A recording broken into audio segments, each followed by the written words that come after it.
The years leading up to and during menopause are a rite of passage.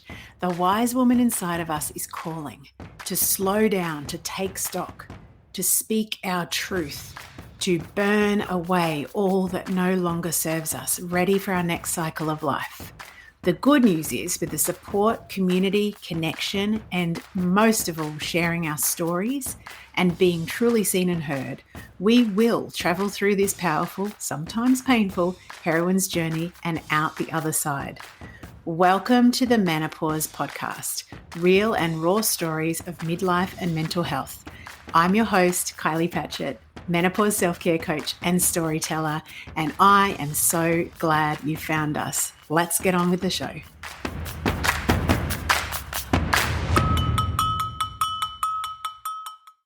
Hello, everybody. Welcome back to the podcast. It's Kylie, and today I am very excited to have Dr. Aimie Apigian. Oh, yay, I got it in the house. How are you, Dr. Aimie? I'm well. Yes, you did get it. Congratulations. First, I did it with an Australian twang, but we rescued it. Dr. Aimie is an expert in trauma and trauma release. And I didn't tell you this story. One of my podcast listeners, Julie, shout out Julie, regular listener, I recorded a podcast about my own mental health, and she said, you need to get on to Dr. Aimie. So that's how I found you. And I've since binged all your podcast episodes and yes, read everything. So very excited to have you here. The reason I invited you was to talk about this funny thing that we notice in some of us, or a lot of us in midlife, about how trauma that we seem to have been able to keep under the surface somehow.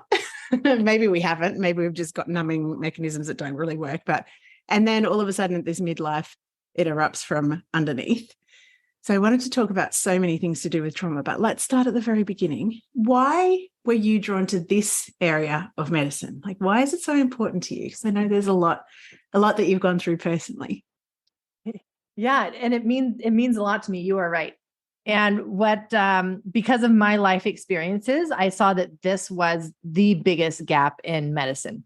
And I started to see trauma in all of my patients. And I do mean all of them to some degree, all of them, either because their symptoms I could see were being driven by stored trauma in their body, or their medical trauma was a trauma for them. Yep. So, and without having tools to address it, I saw the problem just getting worse. And what even brought my attention to trauma was I actually became a foster parent and then adopted while I was in medical school. So I did medical school at Loma Linda University and became a foster parent just after I finished my master's in biochemistry, had a few months of free space before I jumped back into the clinical rotations where you're in the hospital and pretending to be a doctor already as a medical student. Talk about trauma, Kylie. Anyway. Well, yes.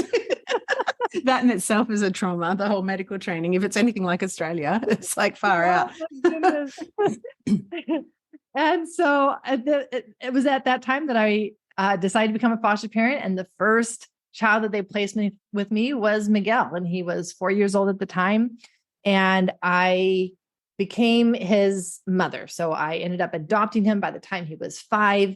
Wow. And he had a lot of early life trauma. Yeah. And had been in the foster care system since he was 9 months old and had a lot of different treatments and had been really not making it in other homes. And so when the social worker was on the phone and she's explaining to me about Miguel and telling me his story, of course, my heart is just like bleeding and opening up. Be like, oh my goodness. But then, when they placed him with me, I could see why he hadn't been making it in other homes. Like he was carrying his stuff. And I so wanted him to be able to rise above what had happened to him, because I could see that if he held on to this, this would become also the rest of his life. Yep. Yeah. And I could see so much more in him. I could see so much there that could be different, that he could be happy, that he could have a happy life if he could somehow rise above his childhood. And I thought, Kylie, that, what he needs, of course, clearly, everyone knows this, is he needs my love. He just needs to be loved. I just need to shower him with love and love and love. And I did that. And I did it. I mean, I did wrong.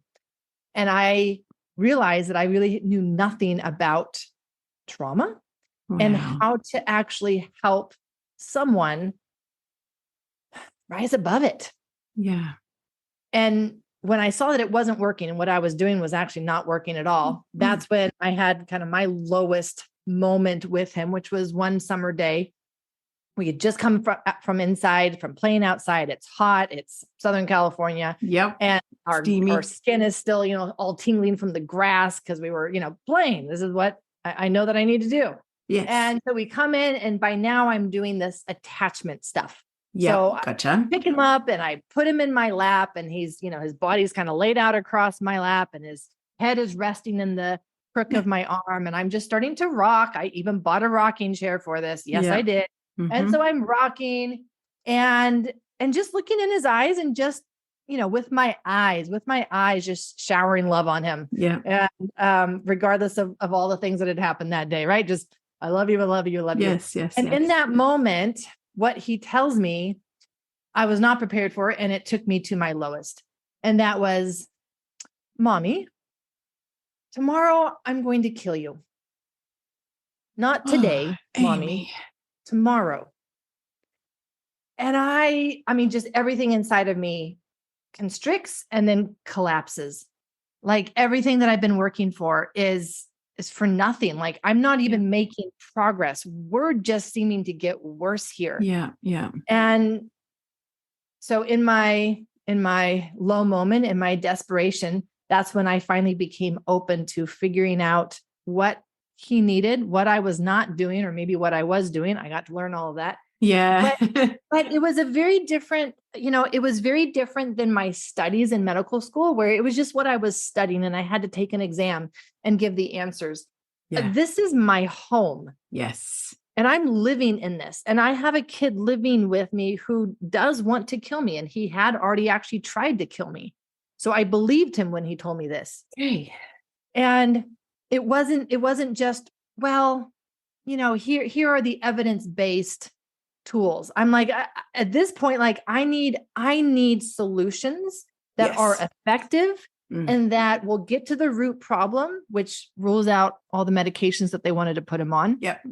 And that will work as quickly as possible because he's growing up, he's getting bigger, and there's going to be some point at which I can no longer protect myself. Yes. And then I'm done. Like I'm out of the picture and I want to have him be better by then. So I was very driven by this single focus. And if it had just been something that I was studying in school, I probably would have been a lot more nonchalant about it. Yes. Oh, isn't this interesting? Right. Yeah. And no, like we were beyond that point. Like I need to know what works because this is my son now. And what ended up happening was that, yes, like I did find all the pieces that he needed at that time. It took 6 long years, 6 years. And I do know that it took that long because I had started off wrong. Yeah. And I know that now. And so that's part of what I teach in my programs is no, how to start the right way, the right way. Because if we start the right way, when it comes to attachment issues, if we're working with a kid, it actually takes usually the number of months for how old they are.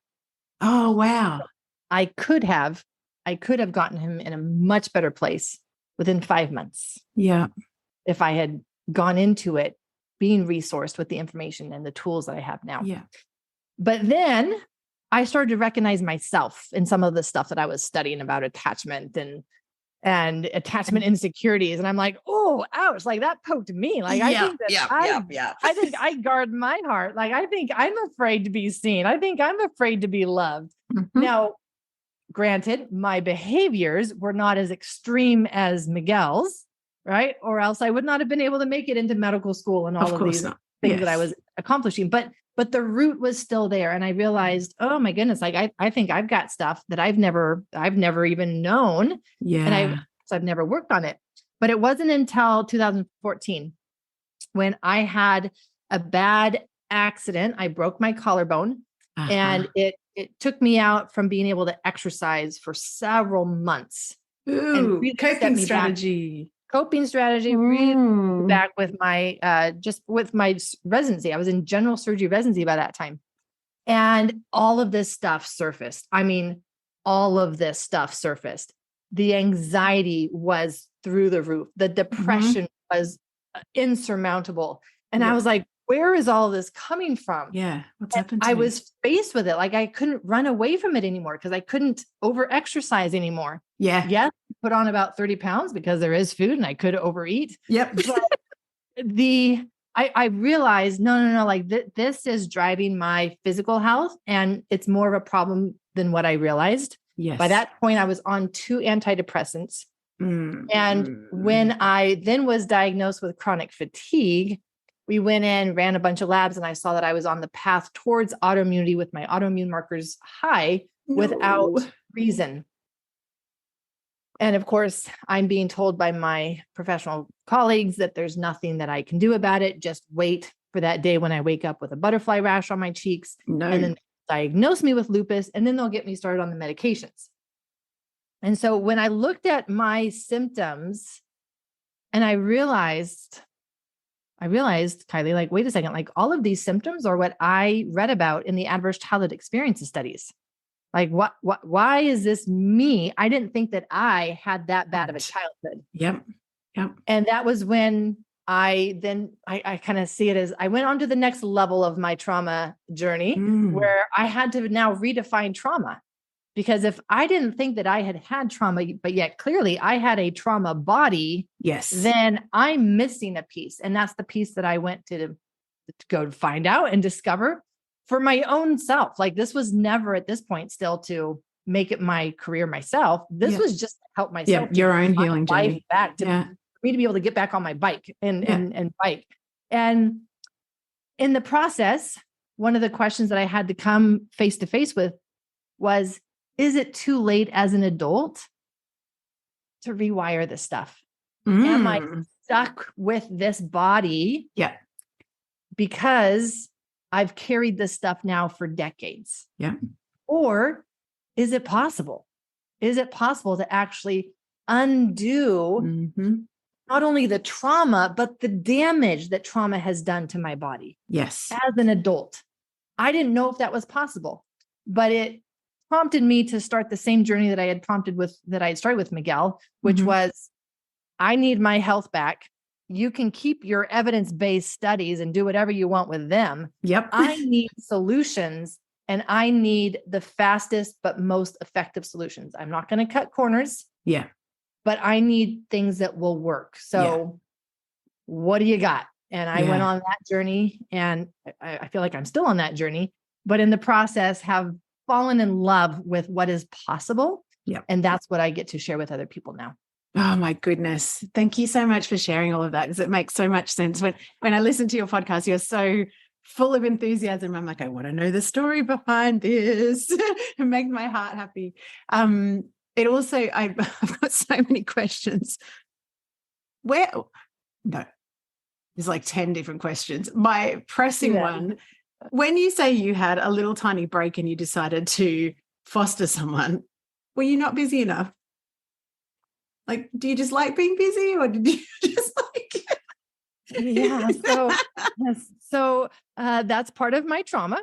That's I'm identifying it, going, hello, little Kylie. That was part of what I got to discover, was that I am much more comfortable staying busy and staying in my head. Yeah. Don't make me feel things. Don't make me drop into my body. Please don't. Just give me a book, give me a podcast, give me something to study, but don't make me actually feel. Yeah. And so busyness is one of those ways that is a very effective coping strategy for not feeling. But the problem is that whatever we don't feel, we don't heal. And get stuck, which is exactly where I wanted to go. Yeah. So you've mentioned attachment. Can we explain for people that don't understand what healthy attachment looks like? Because I think there's so many things that you talked about then that are themes that I hear, like people say, I don't have any trauma in my childhood. I think we do need to redefine trauma, because I think people still think it's just the big, the big undeniably, awful things that can happen to us. So yeah, let's start there with attachment first, and then we'll redefine trauma. Then we'll talk about what it causes and how to, start unwinding it. Yeah. I'm going to throw out a technical word to help define attachment. Mm-hmm. And attachment, when you're looking at the body, right? Yes. You can look at the emotions, you can look at the psychology, that's all fine and good. Mm-hmm. But attachment is actually a body experience. Mm-hmm. And attachment is the degree of regulation that your body has coming out of childhood. That has been so helpful for me, because then it takes it away from any focus on an event. Yes. Yeah. Whether big T trauma or little T trauma, like it's just, the T is not in the equation at all. Yes. It's just the degree of regulation. How regulated are you? So what does that mean? What does regulated mean? Regulated means your sense of safety and security walking around in your skin. So are you coming out of your childhood feeling scared, feeling insecure about yourself, about the world, about your place in the world? Yeah. Then you've got attachment trauma. Do you know what? As you're talking, sorry to interrupt you, but the way that you just explained that made every single cell of my body go, oh, for starters. Because I always had this version of myself that I had 2 different households that I grew up in. One was incredibly safe, always, and one was not. And I always used to think I should be okay as an adult and with attachment and trauma and everything, because I had somewhere that was safe. But the way that you've just explained it is, even when I was in the safe home, I was on high alert waiting for something to go wrong in the unsafe home. So therefore, by definition, thank you. That was a gift. So well received. So, okay. So if someone's listening and they're going, okay, there was times. So do you mean overall? The net effect. The net effect. Okay. Okay. So we have a degree of attachment. It's not a black or white, yes or no. Yeah. It's not a insecure or secure. It's it's a spectrum. Yes. Everything's a spectrum these days. Yeah. I love it. I love it. And so you can take Miguel and you can say, whoa. Like, he's on the far end of the spectrum where he was so triggered and insecure with being loved that he wanted to kill anybody who tried to love him. It felt like a threat. Total threat. Right, literally. And for him, that was his experience, right? The only people that he had known in his life who loved him were the ones that did all these awful things and then abandoned him. Yeah. So no, love is not safe. No. And I don't want you to love me if that's what love is. But that, like, his dysregulation, right? Regulation, dysregulation. His dysregulation was so far on that spectrum that it was extreme in terms of the behaviors and the emotions and the expression of that dysregulation, of that insecurity. Yeah. Whereas you take someone like me, for example. Yes. How did I channel that insecurity? I became the good girl. I got all A's in school and A's I see you. Enough. I was going to be the A+, and if there's an A++, and I was the A++. I medical school. Yeah. I mean, this is how I channeled that insecurity. Yeah. So really, like, what we're looking at is not the surface. We're needing to get beneath the surface and what is driving all of that, because it will be the same thing that drives our physical health as what drives our behavior. So trauma has different levels of expression. Okay, the trauma expresses itself, at the behavioral level. And I often associate that with your thoughts, right? Like you have a thought and you act. That is one level, but that is the very superficial level. Yeah. The most superficial level. The level beneath that is the emotional level. Yep. And this is where your body has a feeling. Ugh, that F word. The body has a feeling. And rude. And there's these emotions, right? Yes. And whatever those emotions are. So trauma has that level of expression as well, the emotional level. Yep. But then underneath that is the biggest and the most important level of expression for trauma, which is the actual biology. Yes.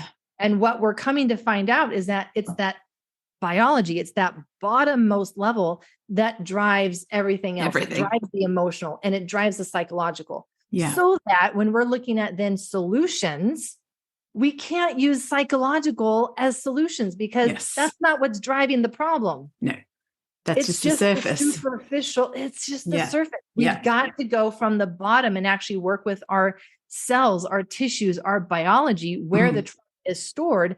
And then guess what? It will change the emotional and it will change the psychological without effort, because that's what's driving all of it, including driving then our physical health symptoms, conditions, chronic conditions, diagnoses. Yeah. It's that trauma in the body. Can you explain to us, because when you say about attachment, this sense of safety or not, so if you do have a highly dysregulated experience, especially when you're young, can you explain what impact that has on our biological system that then continues? Because I've just gone down a funny little road of like ADHD diagnosis and then Ehlers-Danlos, and I'm sure that you have an opinion on all of those. But can we talk about, because I think that until very recently, my understanding, and I'm a molecular biologist, so it's kind of like, haven't done it for a long, long time, but my understanding of the impact that my childhood had on me was very much, it was thought to be a psychological problem. But you're really saying the root cause is the biology. So what happens in our biology as a result of the issues with attachment and or adverse experiences as well? I suppose we should probably talk about them as well. So can you just explain the ACEs end of things as well as the dysregulation, sorry. Yeah, because it's the mechanism of the ACEs. Yes. And so when we look at these studies that began in, it began in the 1980s. It was finally started publishing in the 1990s. Yes. Where women who were in this obesity clinic were being put on this very effective diet that made them lose 100 pounds over a few months. Very successful medically. Very successful medically. Because of course, what happened is that as they started to drop the weight, guess what surfaced? All these feelings and emotions that they had been using eating weight and food in order to not feel. Yep. And through that, it just opened up Pandora's box in terms of why, what is going on? And that's when they discovered, the more events that are stressful in a person's childhood, the more they seem to have these diseases as an adult. And they started connecting all of these different diseases. And by now it's every chronic disease. Every chronic disease has a connection with how stressful was your childhood. How frustrated do you get when you are surrounded by medical people who are treating the disorders without looking at the trauma? Like, does that just make you want to scream? It made me so, I'm not sure that, yes, frustrated is definitely a word, but what the word that's coming up is misaligned. And it was creating a stress for me to walk into that environment, even to be around that, to have to participate on some level in that, because I have to do the billing. I have to do these things that is part of the system. Yep. And it caused so much stress in me because it was misaligned with who I was becoming and what I was learning, that I had to leave the system. Yeah, I totally understand that. Yep. I worked in sleep and respiratory medicine. I was a forensic biologist originally, but then I worked in sleep and respiratory medicine. And my philosophy is, we're this mind, body, and soul, and everything impacts everything. And yet I was working in a lab, I was running a private medical company where, someone would come to us for their sleep/thoracic issues and then go down the hall and talk to a cardiologist and down the hall and talk to the endocrinologist and down the hall. But no one was talking to anyone else and no one was talking about lifestyle factors. And I'm like, yeah, so I opted out as well. That's my story. Sorry. So you either have to shut that off. Yeah. Or you have to leave because if I just couldn't do it. Yeah, exactly. Yeah. It creates a stress on your body. Yeah. Against my value system, and being part of it means that you're saying it's okay. And I'm like, no, it's not okay. So I have to opt out. Yeah. Totally get that. Sorry. So you were saying about ACEs. So you were saying that the women who had higher scores were found to have this, the link in the obesity clinic. And then there's a link to chronic disease. And now there's been so many other additional studies. Yes. So if you research ACE studies, like you see 1,000,001 pop up now, where every, and I do mean every chronic condition is associated with adverse childhood experiences. That just blows my mind. Do you know what? There is no ACEs, or not that I can find, there's no ACEs that actually talk about the impact in menopause and mental health. So there's ACEs studies that say your chronic disease risk goes up. There's information that says if you've got high ACEs, you're at more risk of major depressive episodes, like all of those things. But there isn't actually anything that talks specifically about menopause/midlife. And because my experience has been that, I've kept all this stuff under the surface by being busy, being the good girl, and eating my feelings. They're my, drugs of choice.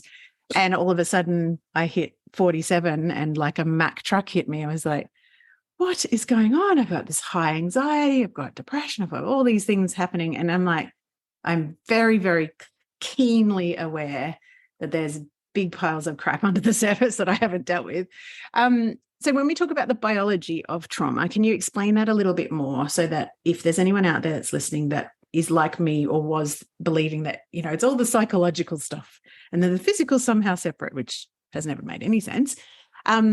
What happens in our biology, particularly when you've got let's talk about ongoing stresses. So like a very dysregulated system.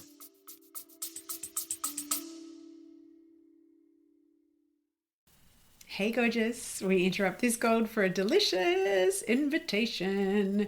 If your whole body has been whispering more lately, more voice, more truth, more satisfaction, more clients of the soulmate variety, more cash, more you, then this invitation is for you. Potent, my sister mind is officially open. This is my high touch, holy fuck, I'm ready sister mind for rebels in good girl clothing who are done outsourcing their power and diluting their magic to fit into someone else's business formula. If you have been craving a space where your strategy, your voice, and your energy all get to be offered, honored, refined, and amplified, this is it. Inside of Potent, you'll get my eyes on your business every single week, copy mentoring, and that is for brand copy and content storytelling that turns your truth into client catnip, energetic recalibration that helps you unhook old learned limitation patterns, keeping you quiet, not being seen, not being heard, real-time, high-touch, one-on-one coaching that actually sees the bigness of your vision, and the kind of sisterhood that does not flinch when you show up in your full, messy, brilliant, phoenix rising from the ashes glory.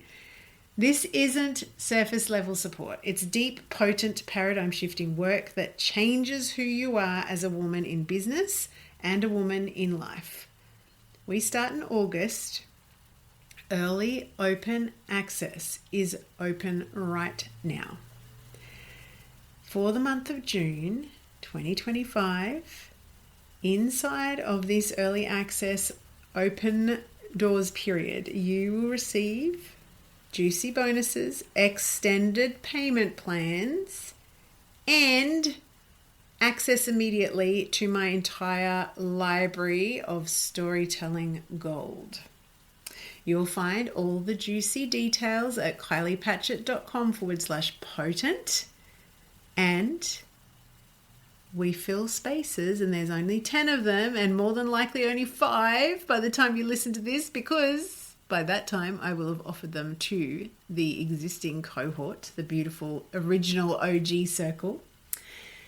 We do actually take applications on a first come, first served basis. So come and apply, and let's get back to the magic of the episode. Yeah. And I think that would probably be the best thing for me to do, is just define, what does a dysregulated system look like on a biology level? Perfect. Yep. And what happens in the body is it changes the operating system. Mm-hmm.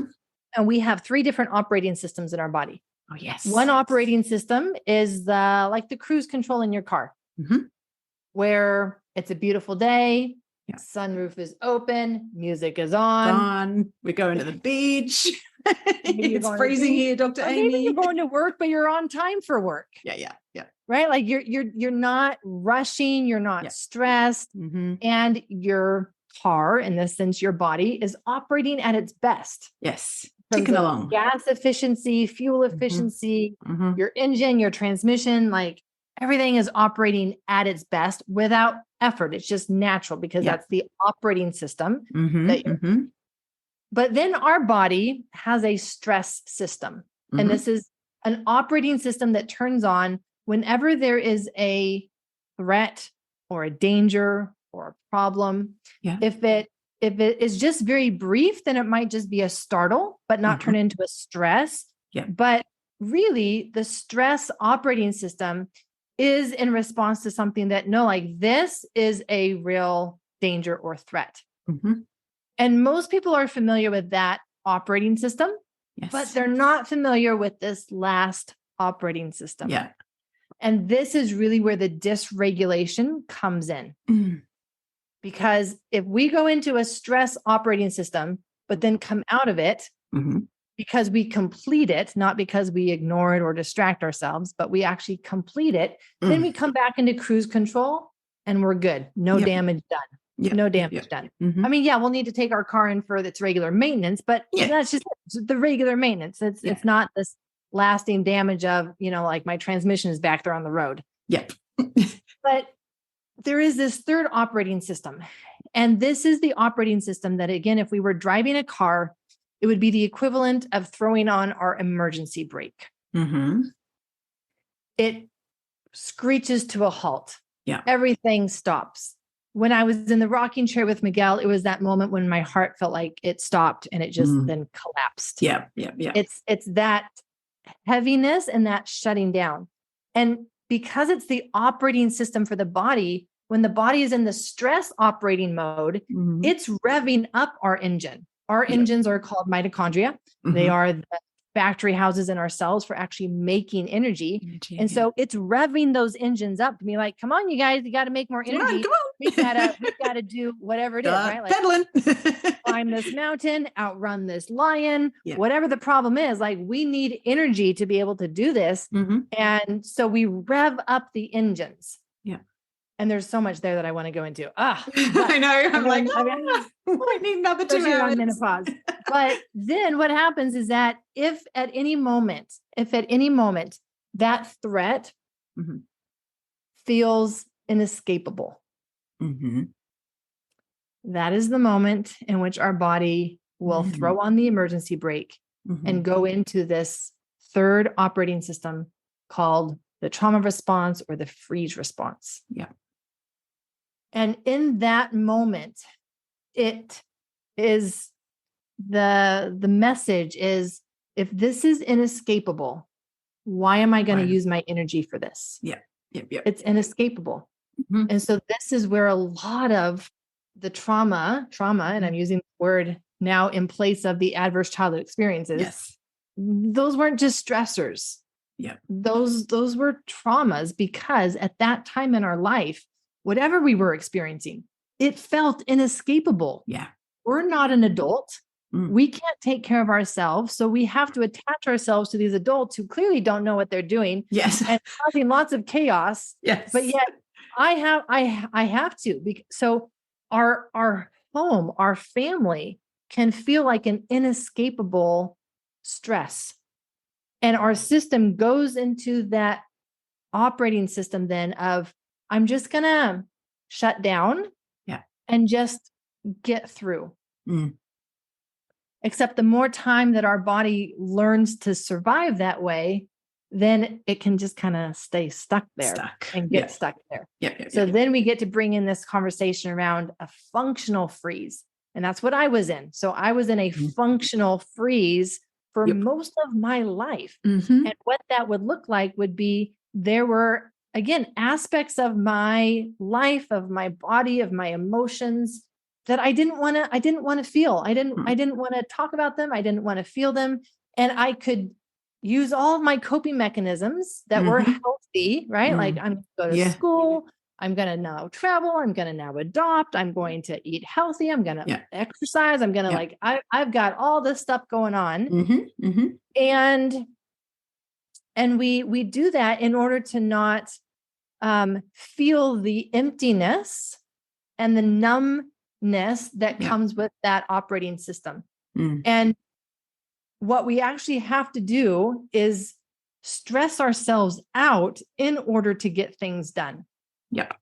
And that's how we can recognize that we are actually in a chronic state of this operating system. Is that my baseline, maybe even when I get up, is like, oh, I don't want it to be morning yet. Like, I'm already overwhelmed by my day and it hasn't even started. Can I just pull the covers back over my head? Can I pretend that my alarm clock didn't go off? Like, what can I do, right, to avoid my day? And we actually have to stress ourselves out. So maybe we wait until the last minute and now I really have to rush out of bed, right? And so we have to get adrenaline. We can procrastinate with other things. We can leave late. And then we're like, oh shoot, like now I really got now I'm definitely not in cruise control. Right. Yeah. And so we live then between those two states of this kind of the numbness and the emptiness of that freeze response, but then the stress of that other operating system, so that we can actually get things done in our life. And we go back and forth between the two. Sometimes several times all in a day. Sometimes a person will just, kind of wake up in that freeze response, stress themselves out, stay up and stress all day long. And it's not until the end of the day when they just feel like collapsing and doing things mindlessly. And so they turn on a movie or TV or social media, grab the chocolate, grab the wine, grab whatever it is that we can do mindlessly. Anything that we are doing mindlessly is this trauma in our body. It's very, very familiar. Very familiar. It's like you've just described. And one thing I will say is, to me, when you're talking about the freeze state, I've never been diagnosed with depression before. I think I probably have been depressed before, but that what you're describing is how this depression that has hit me has felt. It's just like, ugh. And I am like, I don't have any more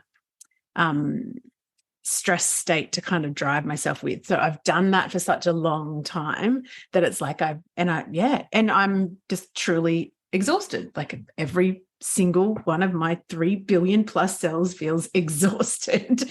But really what you're saying is it's not actually like, I haven't been in cruise control probably for my entire life, if I'm honest. So that's not unusual. You see people like this all the time, right? All the time. We are not alone. Yes. So, well, I mean, as you're talking, like all the coping mechanisms that you're talking about, we get congratulated for. Yes. Go to school, keep busy. Aren't you being amazing? Adopting someone, eat healthy. There's all this congratulations and one of the conditioned things that I've got have had from childhood is caretaking. So I had a parent that needed me to take care of them. And so that was another one of my healthy coping mechanisms, which is not healthy at all. So bad. So bad for you, so bad for people that you're overstepping boundaries and sticking your nose into. So when people are in this stuck state, so often they'll be told, go see a psychologist and talk about things. Can we just talk about I mean, I'm guessing from what you said before with the levels, that when you're dealing with the level, which is the psychology, the behavior, the end point, obviously that's why, I mean, I love psychologists. I think they've got a very important place in the world. I've also been to therapy for many years across my life and really have not had any changes in the real root cause. Can you talk a little bit about that? Just, from the... Like this opening is up a can of worms. This is so many women. Yeah. Right? Like this is the story of women. Yes. Of, okay, I realize that I've got some stuff. So the solution is therapy. So let me go talk about it. But here's what happens when we talk about it. And I say this with the context of, in the 21-day journey that I run, which is where I started to run. Yes. We have 5 agreements. Yeah. We have 5 agreements. This, what we're going to talk about, is so important. It is one of those agreements. We don't tell our story. We don't tell our story. And here's why. We even know this from brain imaging studies, that when we talk about an event from the past, our body, our brain is having the same reaction as it did back then. So you have literally just put yourself back into that place that felt either like a high danger or an inescapable danger. Yes. And when we talk about it, because we're not addressing the body's experience, then we're just stirring things up without being able to bring the healing, the resolution. And when I was doing this, I would go home after therapy sessions and be exhausted. And it would usually last for a couple of days. Like I would just kind of feel like, oh, like I don't know. That was the most amazing therapy session, obviously, because wow, like it really got to me, right? And then I realized, wait a second, like, how is that helpful? Like it's I don't see this actually changing anything. Perhaps I understand why I do what I do, but it hasn't changed the fact that I still do what I do. Yeah. Exactly. So what other solutions do we have? Yes. And that's, I really started leaning into the body work and the biology work. Because what I found was that as I started the body work, which for me meant somatic work. I first started with somatic experiencing, and then I've added a number of other things. But as I started somatic experiencing, I would go into this trauma response, even in my trainings. And I'd be like, what the heck? Like, what is my body doing? And I realized, oh, my sealing effect is my biology. I can only do so much work. Say that again. Your sealing effect is your biology. My sealing effect is my biology. So the rate limiting factor is your biology and how well and that makes so much sense. How many toxins do I have stored in my body? How much pesticides, chemicals? What's my mitochondria like? What are my mitochondria might be on holiday somewhere else. I'm not really sure. I think they took a trip. I don't know. Let's hope that they're enjoying themselves somewhere, Baltic Sea or somewhere. I don't know. But like our sealing effect for trauma work is our biology. And that's when I started combining the two of them and seeing makes so much sense happening, like my body responding in ways that it just had felt before. Like I would hit a wall. I would, and it felt like that. Like I would hit a wall and my body would be like, I'm done. I'd be like, no, you're not done. Like we've got more. No, I'm done. All right. So now let me wait for my body to recover and then let me jump back into it again. Same thing again. It would hit a wall. And so that's when I learned, oh no, like I've got to be bringing in, supporting my biology to actually be able to have a larger capacity for trauma work. But then in the process, I've learned that it's actually also a larger capacity for life. Well, for feeling and letting people in. for all of that. Yeah. All of that. And then that's when I realized, oh, like all of life is therapy. What are you talking about? Yeah. Like, I don't go to therapy. Life is therapy. Oh, if so I'm in good. that place. Yeah. But if my body is struggling to get through because of these chronic effects of trauma, life will be a trauma. Life will be a hardship. Yeah. It won't be a healing journey because everything will feel overwhelming and hard and inescapable. Yeah. And then you bring menopause into the equation, right? Yes. Oh my goodness. So, right. So why do you think, I mean, I know that this is not your specific area, but I'm interested because there's obviously a lot of changes to our biology. Well, everything. It's like reverse puberty. So is it just because that is a biological stressor or a change, if we don't even have to use the word stressor, if you don't want, that this sort of stuff comes to the surface? Or is it just because, like, I always think it's this combination of 0 Fs to give, no tolerance for bullshit, but also no energy in the tank. Like, that's how I've been describing it. But what do you think might be behind this? 2 things. One would be that we know that if you're going into menopause with a dysregulated nervous system, everything will be harder. That is correct. I'm going to push the yes button. Yep. So if we had known earlier, we could have done some work earlier. Yes. But we didn't. And so we're here. So what do we do now? As we are experiencing these things, this is actually a window of opportunity. Yep. To become aware of the work that we need to do. Yeah. And be able to understand how important it is and prioritize it because of how much it's affecting my life. This is no longer something that I can ignore. This is no longer something that I can stuff down. No. Okay. So it's, again, like, it's like I got sick. When I got sick, it was in my face. Yes. It was something that I had to face. I could no longer ignore it, push it off, being like, oh, I know I need to, but not right now. It's just not the right time. Yeah. And now it's like, I don't care if it's not the right time. Like, well, it has to be the right time. It has to be the right time. It has to be.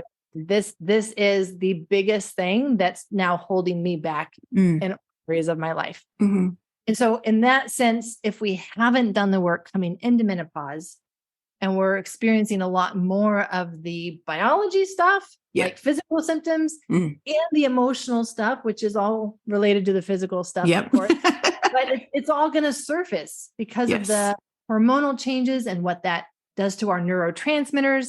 And so now maybe, again, coping mechanisms, what we were able to use before as coping mechanisms no longer work as well. Just does not work. And so we're faced with, okay, like, I need to address this dysregulation of my nervous system that's driving this, because menopause is not supposed to be that. It's not supposed to be that. Yeah. I keep on talking about, I feel like this is a really good opportunity to face things that aren't working anymore. That's what it feels like. It feels very much to me like, okay, like you were saying, when you're sick, there's no getting away from it. When you are kind of well and kind of okay, and probably not very aware of the fact that you were in functional freeze until you actually knew, then you can convince yourself that, life is fine. But when something actually happens, and I think that this is one of those sliding door moments, or that's what it certainly feels like that to me. It's like, okay, there's an invitation here to look and feel and heal rather than just keep on trying to, well, I can't keep the ball underneath the surface anymore, which is why I really wanted to have this chat. Let's talk about, you mentioned the 21-day journey. I want to talk to people about that because you have a program that helps people to start unwinding all of this. Let's talk about that, and also your summit that's coming up, because it is very soon. So I'm very excited about that. I will be listening in. Great. Yeah, it'll be nice to have you there. For the 21-day journey, I have been, I want to say, surprised, even though that may sound strange that I, as the one who designed and created this course, I am surprised at the results that people get, because, I've pulled together the essential pieces that are needed for an adult to rewire their nervous system and work towards regulation. Yeah. safely opening up the body, because we can open up in an unsafe way. Yes. So how do we safely open up the body, knowing that we need to do this biology work because it will create the ceiling, but that's not actually where we start. We start with somatic work because we need to learn how to create the felt sense that we need in order to do the rest of the work. And those felt senses are safety, support, and then knowing how to do safe expansion and that building of capacity in a safe way. And most of the people coming through my 21-day journey are women who've been in therapy for years. Yep. And yet they're coming through, and it's about at the end of week 1, going into week 2, when they're like, Dr. Aimie, I realized that I've never really felt safe in my body. Yeah. Yep. Yeah. Because until you feel it, you don't even know what it feels like. So you think maybe, I don't know. But then when I lead you through these exercises and you're like, if that's what safe feels like, no, I've never felt that before. Yeah.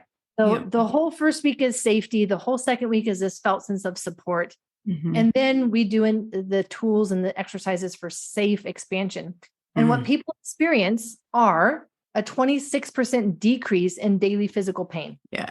It's crazy. 28% decrease in sleep issues, 28% decrease in GI issues, 30% decrease in anxiety, 30% decrease in depression, 30% increase in energy. And we haven't even done the biology piece yet, technically, right? Because well, it's all connected. So it obviously is doing something. If we're getting these results in just 21 days. Yeah. So I get super excited about how, like, the possibilities and the change that is able to happen in a relatively short amount of time compared to decades. Yes. How long we've been living this way in our body. Yeah. The body's ready. When I listen to the podcast episodes where you've got someone who's done the 21-day with you that, speaks, one of the ladies, I can't remember what her name was, but she's basically said exactly what you said about, I didn't realize I never felt safe in my body. And I think that, like, I'm a yoga teacher and I've always done yoga because that's where I felt the most like myself.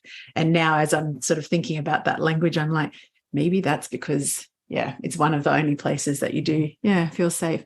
Can I ask for you, compared to, like, going back to when, waiting for the butterfly rash and the lupus to turn up so that we can medicate you, to now, can you describe for us how different you feel in terms, like, you've gone on this big journey, you've gone through the Miguel experience and you go through your own experience and you're working with people in this, but how different does life feel? If you can just, like, that's a big question, I know, but I don't even recognize my life. Wow. Like, that's how different it is. I did not even know the level of aliveness that I could have, because I had never experienced it, just like never experienced in safety. Like, I didn't even know that this level of aliveness for life was possible and that I wanted it, because there was definitely times when it's like, no, like, I really don't want to feel. I don't want to wake up. I don't want this. Yeah. And so to be able to see that this has opened up me to actually be able to be present for people, with myself, and not feel the need to distract, check out, multitask. Like, I can be fully present. And I'm sure that the more work that I do, I will find a new level of being able to be present for myself, for people, but for life. And what I would be doing before was really avoiding so much, avoiding problems until the last minute when I had to deal with it, avoiding people until I couldn't avoid them anymore, avoiding conversations until, that crucial point. And there was just so much of, no, like, I don't want to be present for that. Yeah.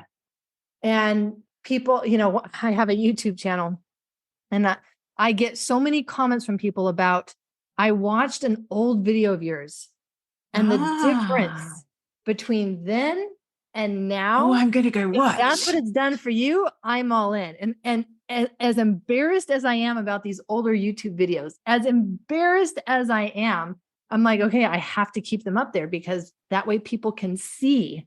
That's fantastic. See. Yeah. The difference. Fantastic. I'm still working on, being willing to be seen back then. Yeah. But you see the difference, you feel the difference, you hear the difference. There were even a few videos that I did when I was in the middle of a freeze response. And I'm trying to describe like what it feels like right now. Yeah. And it's just, So being able to have people see that difference and then they start to want something better for their life. Oh, you've made my heart very happy today. Thank you. It's such an honor to speak to someone who is so passionate about what they do and has such a big why. Like that is the thing that makes me love podcasting. And I thank you so much. Final little plug. I will put all these links in the show notes, but tell people where they can find you, but also the summit, because I just went onto your website. I'm a proud affiliate for your summit, and you have this beautiful banner and it's you in the center and all the dudes from trauma, Gabriel Marte, little people like that. And I'm just like, yeah, you did, Dr. Aimie. So tell us where we can find you. Yeah. Speaking of expansion, right? Like speaking of being willing to show up for life. Woof. Never saw that one coming. I love it. Never saw that one coming. I know, right? Like, and that's why I say, like, I barely recognize my life. But this is what's possible when you're not weighed down by dysregulation and a lack of capacity for joy. And because it's not just joy and love and all of those things, it's like challenging yourself and like that as all you're talking. Yeah, exactly. So of course you are in that company. It just kind of makes sense to me. So where do we find you? They can definitely find your link, register through your link for the summit. Yes. They can go to my website, find some additional resources. I have a guide there that would be very helpful on the steps to identify and heal trauma. Yeah, I have very an good assessment in that guide for just like a checklist of things of like, is this something that you have? Is this something that you notice, relate to? And that way be able to know more of like, oh, is this me? Is this my body? Yes. But the summit is airing August 1 through 7. And I've got, oh my goodness, almost 50 speakers that I have interviewed.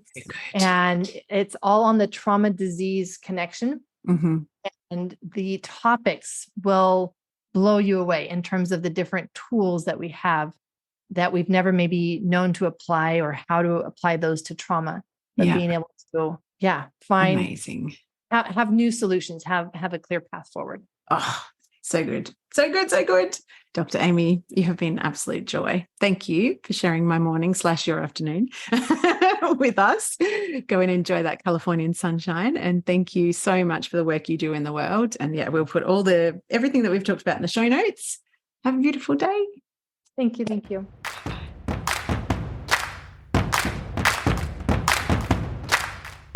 Thanks so much for listening into today's episode. If you love the show, as I hope you do, please take the time to subscribe on your favorite pod listening platform and rate and review. And for bonus points, if you have a friend or someone who popped to mind as you were listening to this episode, why not hit the share link wherever you're listening and send them a little love bomb. Like, listen to this. Did you know this is normal? I really, really, really would love to get these beautiful stories into the hearts and ears and minds of so many more midlife mavens.